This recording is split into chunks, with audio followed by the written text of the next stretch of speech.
कहानी खाने के बाद लेटना। दोपहर का समय था।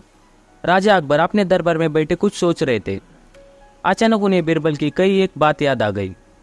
उन्हें याद आया कि एक बार बीरबल ने उन्हें एक कहावत सुनाई थी, जो कुछ इस तरह से थी, खाने के बाद लेटना और मारने के बाद भागना, ये एक सयाने मनुष्य की निशानी होती है।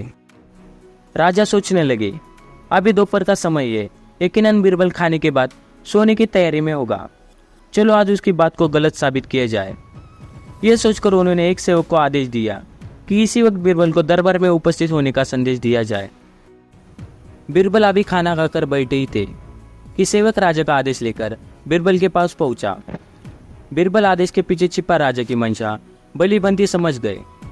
उन्होंने सेवक से कहा, तुम थोड़ी देर रुको, मैं कपड़े बदलकर तुम्हारे साथ ही चलता हूँ। अंदर जाकर बीरबल ने अपने लिए एक तंग पजामा चुना। पजामा तंग था तो उसे पहनने के लिए उन्हें बिस्तर पर लेटना पड़ा। पजामा को पहनने का बहाना कर वो थोड़ी देर बिस्तर पर लेट रहे और फिर सेवक के साथ दरबार की ओर चले गए।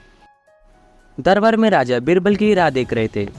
उनके वहां पहुंचते ही राजा ने पूछा, क्यों बीरबल, आज खाने के बाद लेटे थे या नहीं? बीरबल ने जवाब दिया, जी महाराज, जरूर लेटा था। यह सुनकर राजा को बहुत गुस्सा आया। उन्होंने बीरबल से पूछा, इसका मतलब यह है कि तुमने मेरे आदेश का असम्मान किया। तुम उसी समय मेरे सामने क्यों उपस्थित नहीं हुए? इसके लिए मैं तुम्हें सजा देता हूँ। बीरबल ने तुरंत जवाब दिया, महाराज, ये सच है कि मैं थोड़ी देर लेटा था, लेकिन मैंने आपके आदेश की अवहेलना नहीं की है। आपको मुझ पर यकीन न हो तो आप सेवक से इस बारे में पूछ सकते हैं।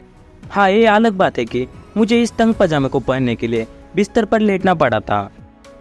बीरबल की इस बात को सुनकर अकबर हाथ से बिना न रह सके और उन्होंने बीरबल को दरबार से जाने दिया। कहानी से सीख। इस कहानी से हमें ये सीख मिलता है कि परिस्थिति को भांपते हुए हमारे द्वारा उठाया गया एक कदम हमें अनेक मुसीबतों से बचा सकता है।